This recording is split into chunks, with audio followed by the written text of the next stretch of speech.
പ്രിയപ്പെട്ടവരെ, അങ്ങനെ മഹാവ്യാഴമാറ്റം സംഭവിക്കുകയാണ്. 2026 ജൂൺ മാസം 2-ാം തീയതി രാത്രി 1:48 വ്യാഴം മിഥുനം രാശിയിൽ നിന്ന് കർക്കിടകൻ രാശിയിലേക്ക് മാറുകയാണ്. അതായത് വ്യാഴസംക്രമം സംഭവിക്കുകയാണ്. 1201 ആണ്ട് ഇടവമാസം 19-ാം തീയതി മൂലം നക്ഷത്രത്തിലാണ് ഈ സംക്രമം നടക്കുക. കർക്കിടകം രാശി എന്ന് പറഞ്ഞു കഴിഞ്ഞാൽ വ്യാഴത്തിന്റെ ഉച്ചരാശിയാണ്. ഉച്ചരാശിയിൽ വ്യാഴം നിൽക്കുമ്പോൾ ഒട്ടേറെ നക്ഷത്രങ്ങൾക്ക് ഗുണപരമായിട്ടുള്ള കാര്യങ്ങളായിരിക്കും സംഭവിക്കുക. എന്നാൽ ചില നക്ഷത്രക്കാർക്ക് വ്യാഴത്തിന്റെ ഈ മാറ്റം അത്ര കണ്ട് ഗുണകരവും ആയിരിക്കുകയില്ല. 12 വർഷത്തിന് ശേഷമാണ് ഈ സർവേശ്വരകാരകനായിട്ടുള്ള വ്യാഴം കർക്കിടകത്തിലേക്ക് എത്തിച്ചേരുന്നത്. ഒരു വർഷക്കാലമാണ് വ്യാഴം ഒരു രാശിയിൽ നിൽക്കുന്നത്. 2025 മെയ് മാസം 14-ാം തീയതി തൊട്ട് മിഥുനം രാശിയിലാണ് വ്യാഴം നിൽക്കുന്നത്. 12 രാശികളിലായിട്ട് നിലകൊള്ളുന്ന 27 നക്ഷത്രങ്ങൾക്കും വ്യാഴത്തിന്റെ പ്രഭാവം അത്യാവശ്യമാണ്. അതുകൊണ്ട് തന്നെ സ്വന്തം ഗ്രഹനിലയും വ്യാഴത്തിന്റെ ഇപ്പോഴത്തെ സ്ഥിതിയൊക്കെ നമ്മൾ മനസ്സിലാക്കിയിട്ട് കൃത്യമായിട്ടുള്ള വഴിപാടുകളൊക്കെ നിർണയിച്ചു വേണം ഈ കാലഘട്ടത്തിൽ ദോഷങ്ങളെല്ലാം നമ്മൾ പരിഹരിക്കേണ്ടത്. ഇന്നത്തെ വീഡിയോയിലൂടെ ഞാൻ വ്യാഴമാറ്റത്തെയും വ്യാഴമാറ്റം കൊണ്ടുള്ള ഗുണം വർദ്ധിച്ചു വരാനുള്ള പരിഹാരങ്ങളെയും അതുപോലെ തന്നെ ദോഷങ്ങൾ കുറയ്ക്കാനുള്ള ചില നിർദ്ദേശങ്ങളെയും നൽകുന്നുണ്ട്. അതുകൊണ്ട് തന്നെ ഈ വീഡിയോ പൂർണ്ണമായിട്ടും കാണുക. നമസ്കാരം, ഞാൻ RJ അയ്യർ ഹരിചന്ദ്ര മഠം. ഹൈന്ദവ ആചാര സംബന്ധമായ, ജ്യോതിഷ സംബന്ധമായ, മോട്ടിവേഷൻ സംബന്ധമായ ഒട്ടേറെ കാര്യങ്ങൾ പറഞ്ഞു തരുന്ന ഒരു വാട്സപ്പ് ചാനൽ നമുക്കുണ്ട്. ഇതിന്റെ കീഴെ ഡിസ്ക്രിപ്ഷൻ ബോക്സിലും കമന്റ് ബോക്സിലും നിങ്ങൾക്ക് അതിന്റെ ലിങ്ക് കാണാൻ പറ്റും. അതിലൂടെ ചാനൽ പ്രവേശിച്ചാൽ നിങ്ങളുടെ പിറന്നാളിന്, നിങ്ങളുടെ കുടുംബ അംഗങ്ങളുടെ പിറന്നാളിന് സൗജന്യമായിട്ട് പുഷ്പാഞ്ജലി അർച്ചനകൾ നടത്തി കിട്ടുന്നതാണ്. 1 മാസത്തേക്കായിരിക്കും ഇപ്രകാരം ചെയ്യുക. കൂടുതലായിട്ട് വേണമെന്നുള്ളവർ ഇനി തൊട്ട് ഇതിൽ അപ്ലോഡ് ചെയ്യുന്ന എല്ലാ വീഡിയോയുടെ കീഴെയും നിങ്ങളുടെ ഡീറ്റെയിൽസ് ഇങ്ങനെ കൊടുത്താൽ മതിയാകും. അതിനായിട്ട് ഇതുവരെയും ഈ ചാനൽ നിങ്ങൾ സബ്സ്ക്രൈബ് ചെയ്തിട്ടില്ലെങ്കിൽ അത് ചെയ്യണം. ഒപ്പം ഈ വീഡിയോ ഒന്ന് ലൈക്ക് കൂടി ചെയ്യുക. എങ്കിൽ മാത്രമായിരിക്കും പുതുതായിട്ട് അപ്ലോഡ് ചെയ്യുന്ന വീഡിയോയുടെ നോട്ടിഫിക്കേഷനും റെക്കമെൻഡേഷനും ഒക്കെ നിങ്ങൾക്ക് ലഭ്യമാവുക. എങ്കിലല്ലേ നിങ്ങളുടെ പേരും മറ്റു ഡീറ്റെയിൽസും നിങ്ങൾക്ക് കൊടുക്കാൻ കഴിയൂ. അപ്പോൾ അതിനെ ഒന്ന് പരിഗണിക്കുക. അപ്പോൾ നമുക്ക് വ്യാഴമാറ്റത്തെക്കുറിച്ച് വിശദമായിട്ടൊന്ന് നോക്കാം. അപ്പോൾ വ്യാഴമാറ്റവുമായി ബന്ധപ്പെട്ട് ഇന്ന് തുലാക്കൂറിനെ കുറിച്ചാണ് പറയുന്നത്. ചിത്രയുടെ ബാക്കി പകുതി, ചോതി, വിശാഖത്തിൻ്റെ ആദ്യത്തെ 3/4 ഭാഗവും ഉൾപ്പെടുന്ന തുലാക്കൂറുകാർക്ക് 3-ാം ഭാവാധിപനും 6-ാം ഭാവാധിപനുമായ വ്യാഴമാണ് 9-ാം ഭാവത്തിൽ നിന്നും 10-ാം ഭാവത്തിലേക്ക് സംക്രമിക്കപ്പെടുന്നത്.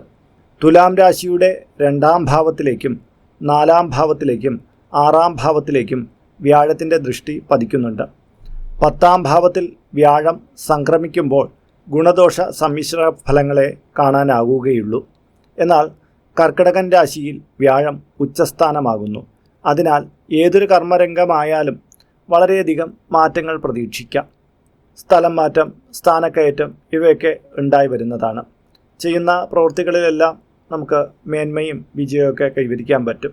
ആഗ്രഹിച്ച രീതിയിലുള്ള ഉയർച്ചകൾ കർമ്മരംഗത്ത് ഉണ്ടായി വരുന്നതാണ്. പ്രൊമോഷൻ ആഗ്രഹിക്കുന്നവർക്ക് അതൊക്കെ ലഭിക്കുന്നതാണ്.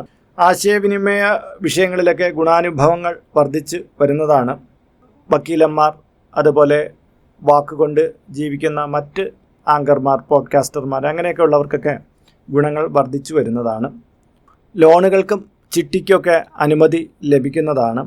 പഠനകാര്യത്തിൽ ആഗ്രഹിക്കുന്ന രീതിയിൽ തന്നെ മുന്നോട്ട് നീങ്ങാൻ പറ്റും. സഹോദരസ്ഥാനീയരുമായിട്ട് നല്ല രീതിയിൽ ഇടപെടാൻ കഴിയുന്നതാണ്. വീട് പണി കുറേ കാലമായിട്ട് ഇങ്ങനെ മുടങ്ങിക്കിടക്കുന്നവർക്ക് അത് പുതുക്കി കൊണ്ടുവരാനൊക്കെ കഴിയുന്നതാണ്. മാത്രമല്ല, നഷ്ടപ്പെട്ടു എന്ന് കരുതിയിരുന്ന ചില കാര്യങ്ങൾ നമ്മുടെ കൈവെള്ളയിൽ തിരികെ കിട്ടാനും സാധ്യത കാണുന്നുണ്ട്.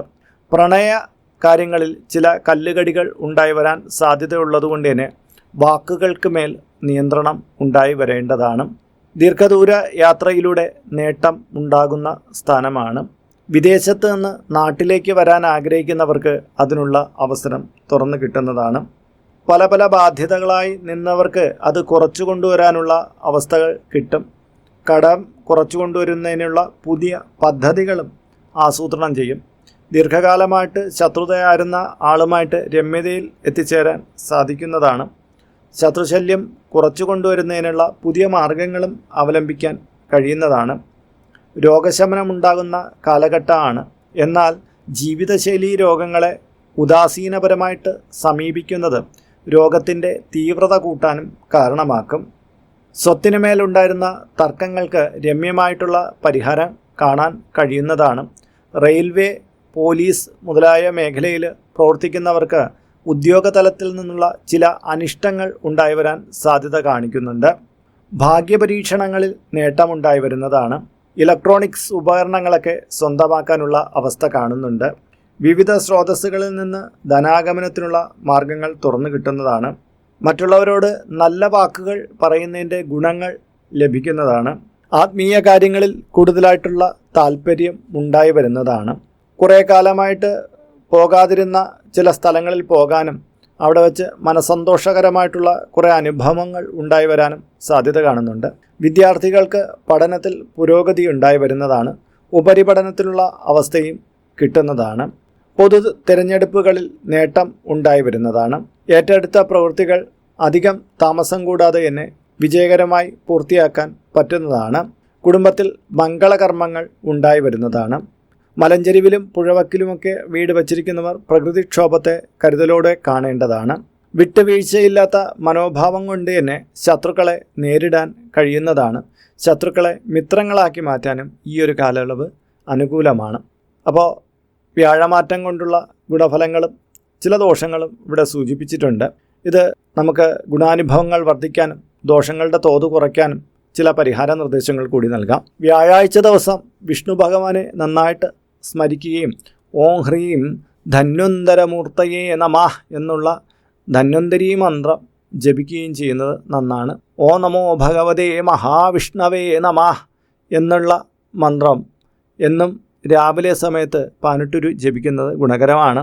ഏകാദശി ദിവസം ശ്രീകൃഷ്ണന് മഞ്ഞക്കോടി സമർപ്പിക്കുക, പാൽപ്പായസം കഴിപ്പിക്കുക നല്ലതാണ്. സുദർശന യന്ത്രം ഏലസാക്കി യഥാവിധി ധരിക്കുന്നത് ശ്രേയസ്കരാണ്. ഗുരുവായൂരപ്പനെ ദർശനം നടത്തുക, പത്മനാഭസ്വാമിയെ ദർശനം നടത്തുക, ഇതൊക്കെ ഈ കാലയളവിലെ ദോഷങ്ങൾ മാറിക്കിട്ടാൻ വളരെ ഗുണപരമാണ്. പ്രിയപ്പെട്ടവരെ, അപ്പോൾ ഈ വീഡിയോ ഇവിടെ പൂർണ്ണമാവുകയാണ്. ഇതുമായി ബന്ധപ്പെട്ട നിങ്ങളുടെ അഭിപ്രായങ്ങൾ, നിങ്ങളുടെ നിർദ്ദേശങ്ങൾ ഇതിന് കീഴെ കമൻറ്റ് ബോക്സിൽ രേഖപ്പെടുത്തുക. ഇതിൽ കാണുന്നത് എൻ്റെ വാട്സാപ്പ് നമ്പറാണ്. ജ്യോതിഷ സംബന്ധമായതും പൂജാ സംബന്ധമായതുമായ അപ്പോയിൻമെൻറ്റിന് വേണ്ടിയിട്ടാണ് ഇത് നൽകിയിരിക്കുന്നത്. നേരിട്ട് വിളിച്ചു കഴിഞ്ഞാൽ കിട്ടുകയില്ല. നിങ്ങളുടെ പേര്, നിങ്ങളുടെ സ്ഥലം ഇവ രേഖപ്പെടുത്തി വാട്സപ്പിലൂടെ മെസ്സേജ് ചെയ്യുക. അപ്പോൾ അഡ്മിൻ ഒരു മാർഗ്ഗനിർദ്ദേശം അയച്ചു നൽകുന്നതാണ്. ആ മാർഗ്ഗനിർദ്ദേശം അനുസരിച്ച് അപ്പോയിൻമെന്റ് എടുത്തിട്ട് വിളിക്കാവുന്നതാണ്. നമ്മളിപ്പോൾ ഒരു സ്റ്റോർ യൂട്യൂബിൽ ആരംഭിച്ചിട്ടുണ്ട്. ഹൈന്ദവ ധർമ്മം അനുസരിച്ച് ജീവിക്കുന്നവർക്ക് പൂജാ കാര്യങ്ങളുമായിട്ട് ബന്ധപ്പെട്ട ചില കാര്യങ്ങളൊക്കെ മേടിക്കണമെന്നുണ്ടായിരിക്കും. അപ്പോൾ അങ്ങനെയുള്ള കാര്യങ്ങൾ നിങ്ങൾക്ക് ഓൺലൈനായിട്ട് എടുക്കാൻ പറ്റുന്ന ഒരു സ്റ്റോറാണിത്. താല്പര്യമുള്ളവർക്ക് അതിൽ പോയിട്ട് അതിൻ്റെ വിലയൊക്കെ നോക്കിയിട്ട് നിങ്ങൾക്ക് താല്പര്യമുണ്ടെങ്കിൽ അതിൽ നിന്ന് മേടിക്കാവുന്നതാണ്. ഇങ്ങനെ നോക്കിയാൽ മതിയാകും. അപ്പോൾ മറ്റൊരു വീഡിയോയിൽ മറ്റൊരു വിശേഷമായിട്ട് വീണ്ടും കണ്ടുമുട്ടും വരെ എല്ലാവർക്കും നമസ്കാരം. നിങ്ങളുടെ സ്വന്തം RJ ഹരിചന്ദ്ര മഠം. നമസ്തേ.